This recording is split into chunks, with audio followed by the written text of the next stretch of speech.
want to go back to today's Senate Help Committee hearing on exposing the dangers of chemical abortion drugs. Joining me now is the chair of that committee, Louisiana Senator Bill Cassidy, who is also a medical doctor. Senator Cassidy, welcome to Washington Watch. Thanks for joining us. Hey, Tony, good to be with you. It's been too long since I've seen you. When I saw you today, I said, who's the guy with the beard? You know what I'm saying? So, well, it's wintertime. It's wintertime. All right, let's talk about the hearing today. Now, you joined us at the press conference. I'll get your thoughts on that in a moment. But the focus of the Help Committee hearing today. Yeah, the focus of the Health Committee hearing is to make people aware that taking an abortion drug is not like taking a Tylenol. The other side of the issue, they want you to think that. It is not. Related to that is how we need to go back to where we have a requirement that if the patient wants a prescription, she needs to see a doctor. That sounds so basic. There's complications for taking this medicine.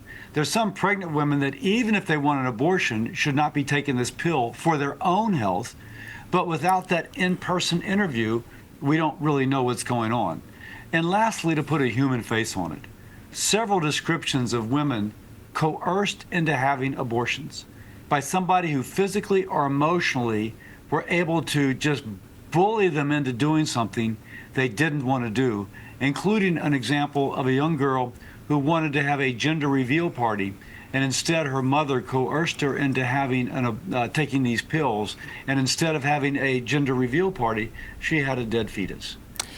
Senator, according to the ranking member of your committee, Senator Bernie Sanders of Vermont, today's hearing was not about protecting the health and well-being of women. He said it's about taking away the so-called right to an abortion, what he claims was a constitutional right abolished by the Dobbs decision.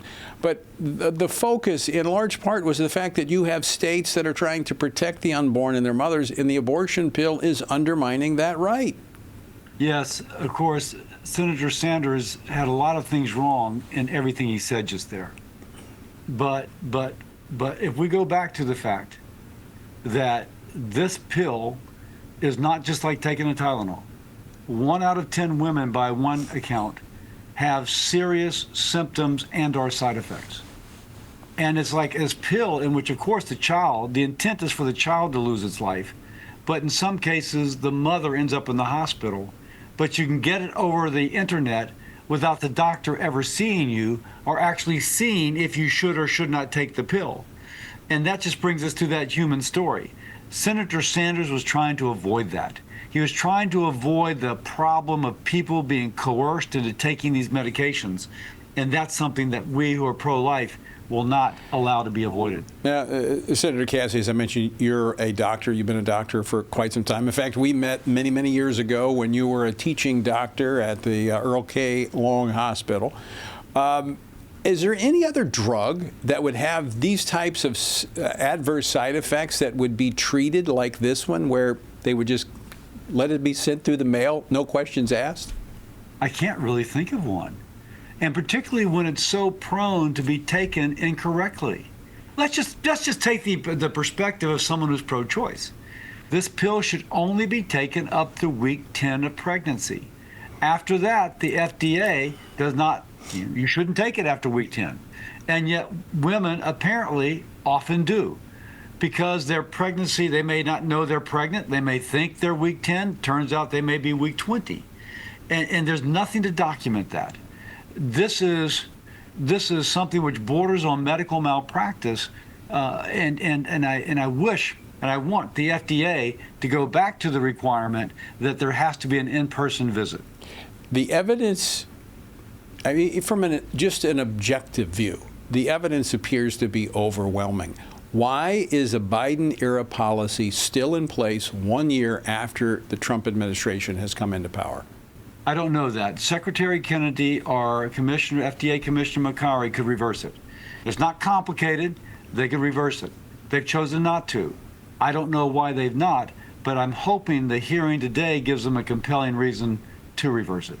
Well, and you doubled down on that as you participated in the press conference that we organized with Senator Lindsey Graham on this, calling on the administration to take action now, not tomorrow, not next year, but now.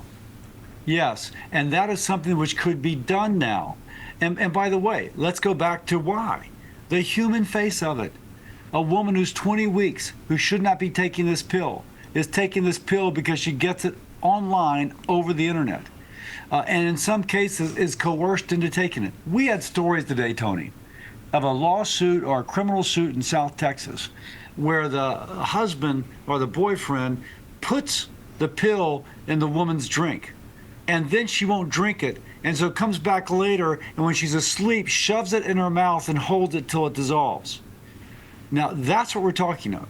Right. We also had stories of the doctor in California who sends these pills, sending with it instructions. If you have to go to the emergency room, this is how you lie to cover up what you've done. Now, to be sure, a state like Louisiana does not prosecute the woman. So what he's really doing is protecting himself. That's what he's really doing. And we should be about protecting the woman. Absolutely. Senator Bill Cassidy, always great to see you. Thanks so much for joining us. I appreciate you being at the press conference as well and for pressing in on this issue. Thank you, Tony. Thanks for fighting the good fight, man. All right. Good to see you.